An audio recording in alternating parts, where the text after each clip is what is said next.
Sir नमस्कार. आज आपण बार्शीमध्ये आलेला आहात आणि डिजिटल मीडिया संपादक पत्रकार संघटनेची पश्चिम महाराष्ट्राच्या अध्यक्षपदाची धुरा सांभाळत आहात. अतिशय छान पद्धतीनं संबंध महाराष्ट्रामध्ये चांदा ते बांधापर्यंत आपली ही डिजिटल मीडिया अतिशय चांगल्या पद्धतीनं काम करते आहे आणि या डिजिटल मीडियामुळं एक पत्रकारांचं स्वप्न सत्यात उतरलं आहे असं म्हणायला हरकत नाही. तर जी शासनानं नुकतीच पत्रकारांसाठी महामंडळाची घोषणा केलेली आहे, तर त्याबद्दल आणि आपल्या संघटनेच्या पाठपुराव्याबद्दल आपण काय सांगाल सर? खरं तर मला इतका आनंद आज होतोय. बार्शी या पवित्र भूमीमध्ये मी आलो की ज्या भूमीच्या सुपुत्राला या बार्शी या ग्रामस्थांनी या नागरिकांनी मोठं पाठबळ दिलं आणि ते सुपुत्र म्हणजे आमचे नेते राजा माने साहेब. या राजा माने साहेबांनी खरं तर महाराष्ट्रातील नव्हे तर देशातील आमच्यासारख्या हजारो पत्रकारांना उभारी दिली, पाठीवर थाप दिली.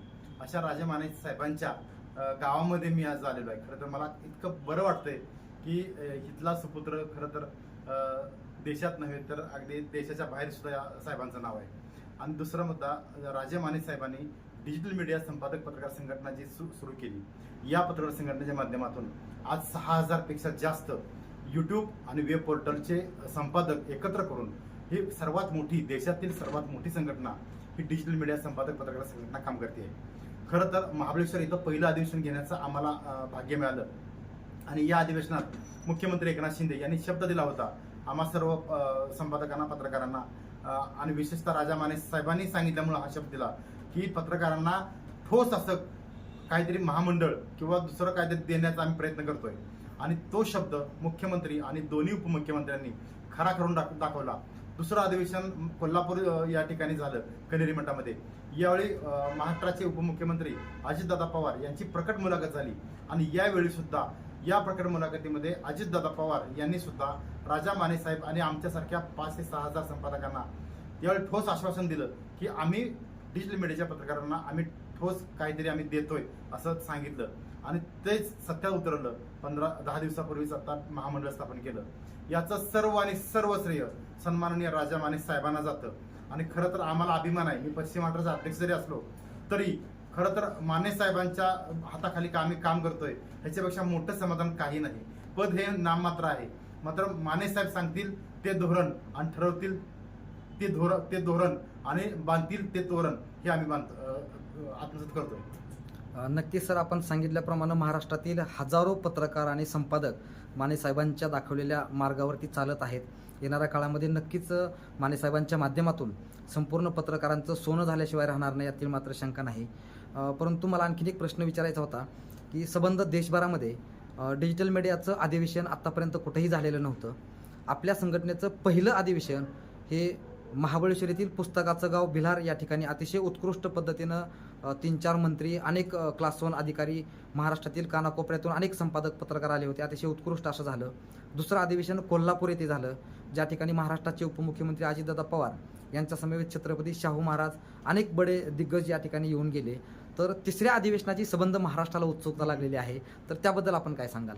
खरं तर 2 अधिवेशन इतक्या उंची झाली, पहिलं महाबळेश्वरचं आणि दुसरं कोल्हापूरचं, कनेरी मठाचं. त्याचं सर्व आणि सर्व श्रेय फक्त राजा माने साहेबांना जातं. साहेबांचं असलेलं नेटवर्क, साहेबांचे असलेले प्रत्येकाचे संबंध, राजकीय लोकांशी असलेले थेट संबंध आणि यामुळं आणि प्रत्येक पत्रकाराचे, संपादकाशी असलेलं त्यांचं स्नेहाचं संबंध, यामुळे राजा माने साहेब जे सांगतील तिथं आम्ही अधिवेशन घ्यायला तयार आहे. उद्या साहेब जरी म्हणजे अमेरिकेत अधिवेशन घ्यायचं तरी आम्ही पश्चिम महाराष्ट्र अध्यक्ष आहेत, आमचे चव्हाण साहेब आहेत, आम्ही तयार आहोत साहेबांसाठी कधीही, काही आणि कुठेही. दुसरा मुद्दा, साहेबांना आम्ही कमिटीने आम्ही विनंती केली आहे साहेबांना की यावेळचं अधिवेशन आपण कोकणामध्ये घेऊया. तर तो खरं तर अधिकार साहेबांचा आहे आणि साहेबच घोषणा करतील. त्या निवडणुकीनंतर साधारणतः आमच्या सर्व राज्य कमिटीची बैठक होईल आणि त्यानंतर राजा माने साहेब याची अधिकृत घोषणा करतील. महाराष्ट्रातील संबंध डिजिटल मीडिया पत्रकारांना आपण या माध्यमातून एक काय संदेश द्याल?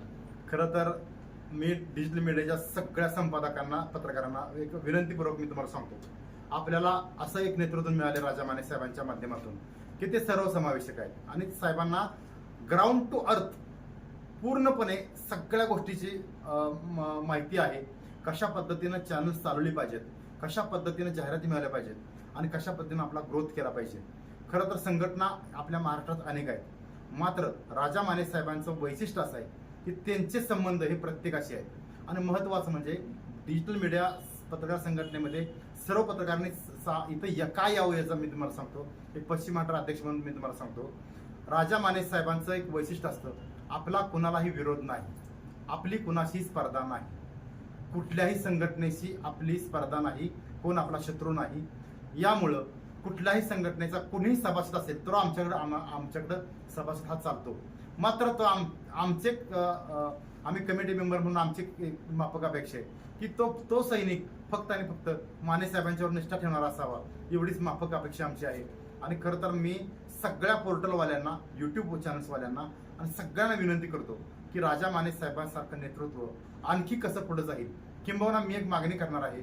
या ठिकाणी आम्ही एक राज्य कमिटी असेल किंवा आम्ही विभागाचे आम्ही सगळे अध्यक्ष आणि सगळे तुम्ही बार्शी सदस्य, मी इथं आम्ही एक मागणी करतोय की ज्या व्यक्तीनं आयुष्यातली 50 वर्ष या पत्रकारितेमध्ये घातली, प्रिंट मीडियापासून इलेक्ट्रॉनिक मीडिया असेल, डिजिटल मीडिया असेल, या सर्व मीडियामध्ये अत्यंत चांगलं काम केलं आणि महत्वाचं म्हणजे एकही कधीही कुठलाही शिंतोडा राजा माने साहेबांच्या वर नाही असा एकमेव पत्रकार संपादक असेल महाराष्ट्रातला आणि निरपेक्ष काम करणारे शेतकऱ्याचा मुलगा आहे.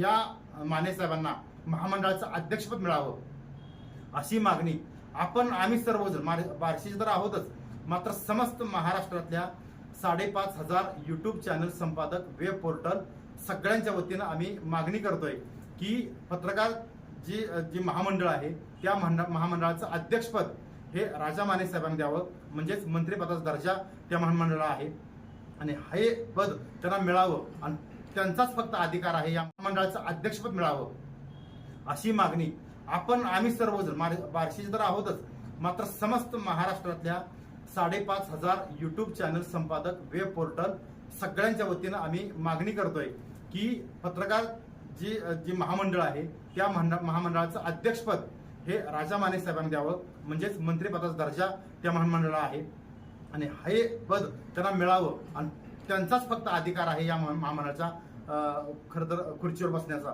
असं एक मुख्यमंत्री, उपमुख्यमंत्र्यांना विनंती करतो की तुम्ही या आमच्या सगळ्या पत्रकारांची विनंती मान्य कराल, एवढं आमची विनंती आहे. नक्कीच सर, जी भावना आपल्या मनामध्ये आहे त्याच भावना महाराष्ट्रातील तमाम पत्रकारांच्या आणि संपादकांच्या मनामध्ये आहेत की येणाऱ्या काळामध्ये जे शासनानं हे येऊ घातलेलं महामंडळ आहे त्या महामंडळाच्या अध्यक्षस्थानी त्या खुर्चीवरती पात्र असणारे, लायक असणारे आणि त्या खुर्चीला साजेसे असे अनुभवी व्यक्तिमत्व असलेले अष्टपैलू राजा माने साहेब हे त्याचे हक्कादार आहेत, दावेदार आहेत असं म्हणायला हरकत नाही. येणाऱ्या काळामध्ये लवकरच माने साहेबांची वर्णी त्या ठिकाणी लागेल आणि संबंध महाराष्ट्रातून तशा प्रकारची मागणी येईल अशी देखील मी आशा व्यक्त करतो. आपण या ठिकाणी आमच्या बार्शीच्या शब्दरंगमध्ये आलात, आपण आपला अनमोल वेळ दिला, अनमोल असं मार्गदर्शन केलं, त्याबद्दल शब्दरंगच्या वतीनं आणि डिजिटल मीडिया बार्शी कार्यकारिणीच्या वतीनं आपलं मनपूर्वक आभार.